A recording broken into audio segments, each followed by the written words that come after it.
네, 시청자 여러분 안녕하십니까. 출발 마케돈 예민수입니다. 화요일이죠. 3월 13일입니다. 투자라고 하는 것이 계속 질문을 던지는 거죠. 시장에 대해서 질문을 던지고 나 스스로에 대해서도 질문을 던지는 겁니다. 어제는 국내 증시가 1% 넘게 올랐고요. 코스닥은 2% 넘게 강세를 나타냈는데 역시나 외국인과 기관들이 함께 동반 매수를 하면서 주가가 올랐습니다. 그러면 결국 이제 외국인과 기관은 앞으로 주식을 계속 살 것인가 이런 질문들을 던져보게 되는데요. 한편으로는 이전보다 분위기가 좋아졌다는 생각도 들고 한편으로는 계속 또 연속성을 보일까 하는 의구심이 또 들기도 합니다. 수급상의 요인들 체크를 해봐야 될 것 같고요.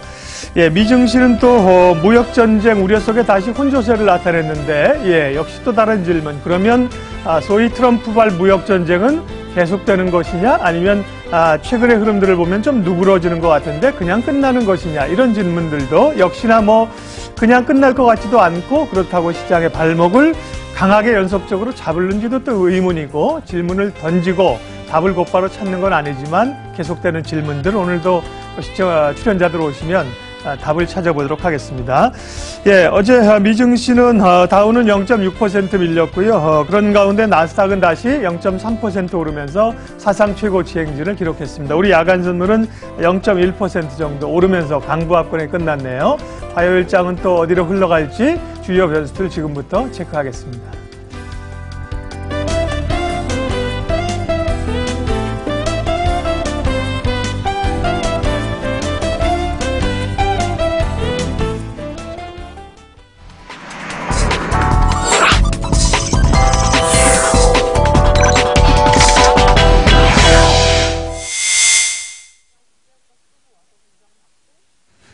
첫 코너 장효혁의 마켓 시그널 한국투자증권 이프렌드예요. 장효혁 팀장님께 또 시장의 길을 묻습니다. 팀장님 어서 오십시오. 네, 안녕하세요. 시장의 분위기가 많이 좋아졌는데요. 일단 지난 금요일에 있었던 미국의 고용지표 해석을 다시 좀 해주면서 시작을 하시려고 하는군요. 네, 좀 전에 시장에 던지는 질문이라고 하셨잖아요. 답해 주시게요. 일단 수급적인 부분은 2월 달에 외국인이 4조 원을 팔았어요. 친절한 금감원씨는 매월 지난달에 이 수급을 발표를 해주는데 외국인 매도가 4조 원, 그중에 2조 원 조금 넘게는 2.1조인가요? 영국 매도였고요. 1.8조는 미국계 매도였대요. 근데 우리나라 외국인 보유 비중으로 따졌을 때 제일 큰 손이 미국계 자금이거든요. 롱텀 자금으로 알고 있고 이 롱텀 자금이 1.8조를 팔았으니 당연히 이거 한 방에 큰 폭 순매수로 반전하겠습니까? 라는 얘기들 충분히 나올 수 있습니다. 하지만 중요한 점은 이거 같아요. 2월 달에 외국인들이 무려 4조를 팔면서 우리 시장이 좀 흔들렸다 이겁니다. 그러면 흔들렸으면 지금의 위치를 한번 보자는 거예요. 그럼 2월 달에 외국인 4조 나가면서 고점 대비해서 물론 우리 흔들릴 때는 꽤 많이 흔들렸지만 지금 현재 위치에 있는 곳을 한번 찾아보면 한 100p 정도 차이 납니다. 고점 대비해서. 이 100p 정도면은 주가 지수로 따졌을 때 한 4% 정도 되거든요. 그럼 외국인 매도 4조 원 나가서 4% 하락해 있는 상태다? 이거 할만하다는 거예요. 그래서 저는 계속 이제 2월 달에도 이거 단순 조정입니다. 이거 시장 부러지지 않아요. 금리 인상기에 시장 부러지지 않습니다. 이런 말씀들을 많이 드렸었는데, 향후에도 질문들을 많이 던져봐야 되겠습니다만, 일단 우리가 지금 여기서 금 다 팔고 떠날까요? 라는 부분에 대해서는 전 아직 아닌 것 같습니다. 그런 국면은 이제 좀 넘어섰죠. 그럼요. 그래서 그런 의견으로 말씀을 좀 드리고자 하고요. 고용지표 얘기서부터 출발을 하려고 합니다. 이유는 시장이 흔들리기 시작했을 때 시계를 좀 뒤로 돌리면 출발이 어디였는지를 한번 기억해 보시면 왜 이거를 보는지 알 수 있을 것 같아요. 2월 첫 주 금요일에 이제 1월 고용지표 발표가 됐으니까 그때 물가 상승률, 시간당 임금 상승률 2.9%를 보고 시장이 화들짝 놀란 거죠. 가이던스보다 워낙 높게 나왔었기 때문에 이런 식으로 가다가는 물가가 상승 압력을 받겠다. 그러면 연준이 올해 많아야 3차례, 2차례에서 3차례 금리 인상으로 봤는데 이건 3차례는 기본인 거고 4차례 인상을 할 수도 있겠다. 4차례 인상 가능성이 올라오면서 이 10년물 국채 수익률이 그냥 쭉 치고 올라왔던 거거든요. 그러면서 뭐 금리 텐트럼이다, 뭐다, 뭐 이런 부분들 얘기를 많이 했었죠. 근데 우리가 한번 생각해 봐야 되는 건 고용지표가 잘 나온 게 악재냐? 고용지표 못 나왔으면 뭐 그것도 악재죠. 그럼 너무 잘 나와도 악재냐? 이건 뭐 약간 말이 안 됩니다. 그럼 고용지표는 당연히 잘 나오는 게 맞죠. 지금 주가지수가 이만큼 올라와 있고 이 경기 개선에 대한 기대가 이만큼 올라와 있는 상황이면 거기에 걸맞는 이 경제지표가 나오는 건 너무나 당연한 거죠. 그러면 물가가 그러면은 좀 올라가는 게 악재냐? 아니에요. 뭐 2% 물가 상승률 연준이 이제 목표하고 있는 바입니다. 이제 목표 수준에 와 있을 뿐인데 이걸 악재로 볼 수 있느냐? 그러다 보니까 저는 시장에서 이건 그냥 자연스러운 조정일 뿐인데 앞서갔었던 주가의 조정일 뿐인데 우리가 좀 확대 해석하지 않았나요? 라는 부분으로 시장을 읽었던 거죠. 그런 의미에서 지난 금요일 발표된 고용지표는 시사점을 좀 던져주고 있습니다. 일단 첫 번째, 이 31만 3천 명이면은요, 우리가 일반적으로 보는 숫자가 아닙니다. 우리가 일반적으로 보면은 뭐 20만 좀 넘어, 뭐 한 23만? 뭐 요 정도만 나와도, 어우, 잘 나왔다. 뭐 이렇게 얘기들 많이 하거든요. 뭐 간혹 가다가 뭐 17만, 18만 데이터 나오면 뭐 좀 낮다. 뭐 이렇게 얘기합니다.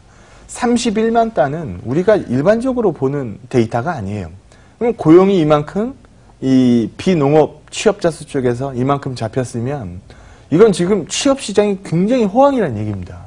그럼 이 굉장히 호황인 분위기에 이 임금 올라가는 거 당연한 거거든요. 왜냐하면 뭐 우리 옆집 아저씨도 취직을 하고 윗집 아저씨도 취직을 하고 아랫집 아저씨도 취직을 했으면 다음 옆집 사는 아저씨는 뭐 일반적으로 이 페이가 높아지기 마련이거든요. 왜냐하면 다 놀고 있을 때 기업체가 사람을 쓰면은 싼 값으로 쓸 수 있지만 여러 이 참여자들이 취직을 하고 난 다음이면은 더 줘야 쓸 수 있는 거거든요. 이 임금 상승이 올라가는 건 당연합니다. 그러다 보니까 2.9% 이상 나오면 어쩌지라는 부분에 우려를 하고 있었던 건데 2.6% 나왔죠. 그러면 시나리오상으로는 최고입니다. 왜냐하면 이 숫자, 전체적인 사이즈 숫자는 호황임을 증명하는 숫자가 나왔고, 늘어났고, 이 약간 상승률은 그쵸, 약간 우려 섞인 시선으로 쳐다봤었던 임금 상승률은 낮게 나왔기 때문에 뭐 최고의 케이스라고 볼 수 있어요. 그러니까 이제 지난 금요일날 미증시가 세게 올랐던 거죠. 그래서 어제도 잠깐 말씀을 드렸습니다만, 자 그러면 지난주에 제일 관심 있게 본 지표가 고용 지표면 이번 주는 물가하고 소비 지표다. 오늘 저녁 때 일단 CPI 값이 발표가 될 거고요. 이 내일 저녁에서 소매 판매 값이 나오니까 한번 들여다 보시죠. 뭐 시장이 원하는 시나리오는 이거예요. 물가가 올랐지만 지금 뭐 예전보다 물가가 오른 게 뭐 기정사실이니까 물가가 올랐지만 소매 판매 소비값이 죽지 않았다라는 걸 증명해 줘야 됩니다. 이번 주 금요일에 있을 소비 심리지수 같은 경우에도 여기에 점수를 실어준다면 시장은 약간의 추가적인 버블을 용인할 수 있다. 뭐 어디서 포인트를 또 참여하면 얼마 전 ECB 회의에서 마리오 드라기가 내년의 물가 전망치를 기존 12월 전망에서는 1.5%를 갖고 있었는데 1.4%로 낮춰 잡았어요. 그러면 최근에 우리가 물가 걱정하는 분위기하고 이 대입해서 생각해 보면 좀 언밸런스하죠. 그 맥락에서도 볼 수 있는 것처럼 그럼 마리오 드라기가 바보냐? 왜 지금 물가 상승기에 내년에 물가 상승률을 오히려 12월 전망보다 낮춰 잡았을까? 라는 부분을 한번 생각해 보면 우리만 시장의 조정 이유를 자꾸 찾다 보니까 뭐 물가, 금리 뭐 이렇게 계산을 한 거지 좀 크게 보면은 그냥 단순 조정에 불과했었다라는 겁니다. 그래서 이런 움직임이면은 추가적인 버블 용인 가능성이 좀 높다라고 보고 있는 상태고요. 일단 제가 펀더멘탈 깨지지 않으면은 이거는 그냥 단순 조정입니다. 펀더멘탈 깨지면 뛰어내려야겠지만 이런 말씀 많이 드렸었죠. 그래서 이 경제 성장률 단이 꼬꾸라진 부분도 전혀 안 나오고요. 뭐 침체 확률이 뭐 튀어 올랐다거나 얼마 전까지 조금 오른 부분이 있긴 했었습니다만 뭐 아직 무리 없는 수준이기 때문에 정상적인 조정으로 읽습니다. 일단 오늘 저녁 때 물가 데이터를 일단 보실 텐데 2.1%였거든요. 지난달 CPI 값이. 그래서 그거보다 조금 높을 거라고 예상하고 있어요. 그럼 이런 가이던스는 편안합니다. 무슨 소리냐 하면 지난달보다 조금 높을 거야 라고 가이드를 세워주면 뭐 2.2, 2.3 나와도 시장에서는 별로 안 놀래요. 뭐 이미 시장에서 상당 부분 물가 상승, 금리 상승을 반영한 상태이기 때문에 역으로 해석하면 만약에 이게 1.8, 뭐 1.9, 1.7 이렇게 나오면 시장에서는 커봐 물가 부담이 없잖아 라고 얘기하면서 큰 폭의 상승을 반영합니다. 그래서 우리가 뭐 물가 상승, 금리 인상을 상당 부분 시장에 녹이고 난 다음이기 때문에 여기서 뭐가 무섭냐라는 부분을 말씀드리고 있으니까 오늘 저녁 때 이 물가 지수 발표되는 거 한번 관심 있게 보시고 이거보다 좀 높게 나와도 큰 부담 없고요. 뭐 시장 낮아빠질 일 없고 가이드보다 좀 낮게 나오면 시장에서는 호재인식이 세게 나올 수 있다라는 부분 기억하시기 바랍니다. 예. 자, 우리 시장 그럼 얘기를 하겠습니다. 이건 이제 어제 질문인데요. 그러면 이제 꽃길을 우리 증시는 꽃길을 다시 가겠는가 이런 이제 기대 반 또 우려 반인데 사실은 지난 1월 말 2월에 이제 급락하면서 올라온 구간도 우리가 미증시에 비해서는 회복은 됐지만 약했다. 예. 그리고 늘 이제 미증시에 비해서 우리가 이 격차가 있다라는 얘기를 많이 하지 않습니까? 네. 우리 시장의 현주소 상승 여력은요? 여러분들 네. 주도주 거래하시잖아요. 뭐 교과서에서 주도주 네. 거래하라고 얘기하잖아요. 이유가 뭐예요? 올라갈 때 더 많이 올라가고 빠질 때 덜 까지고 이게 주도주의 네. 매력인 거죠. 지금 여기 한번 보시면은요. 뭐 그 이전 구간에서는 사실 좀 예전 얘기입니다만 제가 2017년도 1월, 2월 초까지만 해도 저 이 시장 잘 모르겠어요. 나 올라가 봐야 뭐 지금 여기서 큰 폭의 업사이드 안 나올 것 같은데 라는 부분을 말씀을 드리다가 오래전 일이 됐네요. 네, 제가 작년 2월 중반쯤이었던 걸로 제가 기억을 해요. 이거 부러질 지수 아닐 것 같은데 그럼 한번 가봅시다. 여기서 빠져봐야 얼마 안 빠질 것 같은데 그 이후에 만들어진 시장 상승이 이만큼입니다. 그럼 그 시간 동안에 뭐 미증시보다 훨씬 탄력이 좋았어요. 대신 그 앞단은요 처참합니다. 미증시가 치고 올라온 기간 동안 우리는 계속 박스에 머물고 있었으니까 그래서 박스 돌파하는 시그널을 강도를 못 싣고 있었던 상황이었는데요. 뭐 작년 시장 되돌아보면 우리 시장이 완벽히 리드를 잡았다라고 봐도 과언이 아니죠. 근데 지금 그건 이미 지난 일이 됐고요. 내뱉기 시작하더니 이때는 우리 그런 얘기 많이 했죠. 이 배당 때문이에요. 연말 수요예요. 이거 1월 달에 기대감 굉장히 높습니다. 역대급 1월 효과가 나올 거예요. 라는 부분을 제가 그때 방송을 많이 했었는데요. 예. 정말 말 그대로 1월 달에 나왔어요. 정말 나 죽기 전에 이런 시장도 올까? 라는 분위기가 정말 연출이 됐죠. 그리고 2월서부터 시장이 한번 딱 짜그러지기 시작하는데 단기 급락이 며칠 사이에 팍 찍혀버리니까 도망갈 틈도 없었다라는 거죠. 그래서 급락 이후에 계속 말씀드렸던 게 일단 채운다. 절반 정도 채운다. 근데 V턴 절대 안 나온다. 되밀린다. 되밀리고 나서 다시 올라가는 그림. 이게 증번승부다라는 부분 시나리오를 많이 말씀을 드렸습니다. 지금 포인트 차이로 보면 뭐 어제 날짜까지 다 감안을 하면 S&P와 대한민국 코스피의 이 격차는요. 한 4% 정도 됩니다. 이게 전일날 시장을 반영하기 전 값이니까. 떨어졌다 저점에서 올라온 폭이 한 4% 정도 차이 됩니다. 4%면 제가 초반에 말씀드렸던 100p 정도? 그 정도 차이에 불과하거든요. 그래서 글쎄요, 뭐 크다라면 크고 작다라면 작을 수 있는 이 지수 포인트인데 하나 좀 섞어서 봐야 되는 건 우리가 이 격차를 만들어낼 때 시가총액 넘버원 삼성전자는 매도 압력이 엄청 강했고요. 셀트리온 코스피 200 편입 효과 때문에 뭐 시가총액 넘버원이 찌그러져 있다 보니까 뭐 반등하는 탄력도 좀 약했을 거고요. 근데 지금은 모든 걸 다 해결했죠. 수급적인 이슈들을 다 해결을 한 상황이기 때문에 전 기대치 끌고 가도 충분하다. 어제 미증시가 뭐 약간 혼조세를 보이긴 했지만 우리 시장하고 큰 연관성 보이지 않을 거다라는 부분으로 말씀드리고요. 뭐 이렇게 말씀드리면 뭐 감이 딱 오실 것 같은데 트럼프가 평양을 갈까요? 네가 알아 백악관 뭐 이렇게 나올 수도 있는 거고 아직 뭐 정해진 건 없잖아요. 평양을 가든 백악관으로 부르든 트럼프처럼 또 기발한 발상으로 제3의 장소에서 뭐 판문점에서 만나든 골프장에서 만나든 그런 거 아닐까요? 뭐 어디서 만나든지 간에 중요한 건 이전보다 낫다라는 거예요. 알고 확실히 만난다. 백악관에서 그럼요. 얘기를 했어요. 그러면 디스카운트 우리 대한민국 대표적인 디스카운트 요인이 불안인데 뭐 전쟁 이슈, 뭐 CDS 값이 다른 데보다 좀 높은 이유라고 보셔도 뭐 과언이 아닐 것 같은데 여기서 보는 것처럼 우리는 할인율을 받고 있습니다. 이 할인율 중에 하나는 대북 이슈거든요.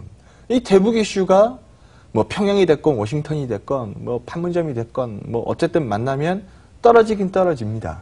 근데 우리 대한민국 밸류에이션 값은 여전히 빠져 있거든요.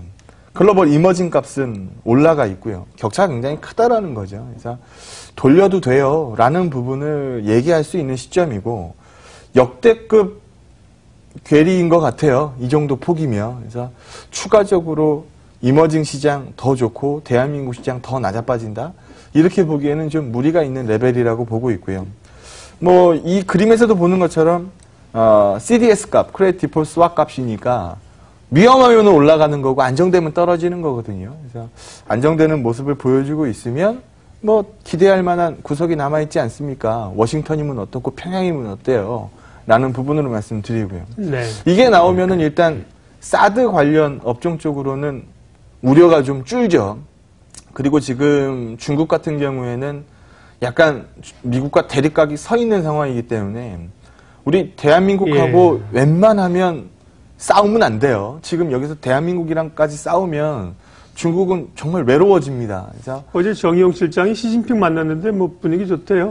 막 그럴 수밖에 없어요. 지금 대한민국 마저 싸우면 중국 입장에서는 섬이 뭐 표현이 좀 격했습니다만 뭐 사이좋게 지내야 되는 상황이 된 거죠. 그래서 이런 이 대북 이슈들이 감소하면 감소할수록 사드 관련된 우려는 또 떨어질 게 당연한 거고요. 그래서 또 시계를 뒤로 돌리면 작년 4월인가서부터 입국 데이터가 중국 방한 이 데이터가 찌그러지기 시작했으니까 올해 4월부터는 뭔 짓을 해도 플러스 값이에요. 이제까지는 우리가 뭐 중국인 입국객 뭐 인바운드 수 뭐 마이너스 40% 50% 일반적으로 봤는데 4월 이후 데이터서부터는 이미 찌그러진 데이터를 보고 되는 거니까 웬만하면 플러스 값입니다. 그래서 뭐 화장품도 있고 뭐 관광, 뭐 엔터주도 있고, 뭐 많아요.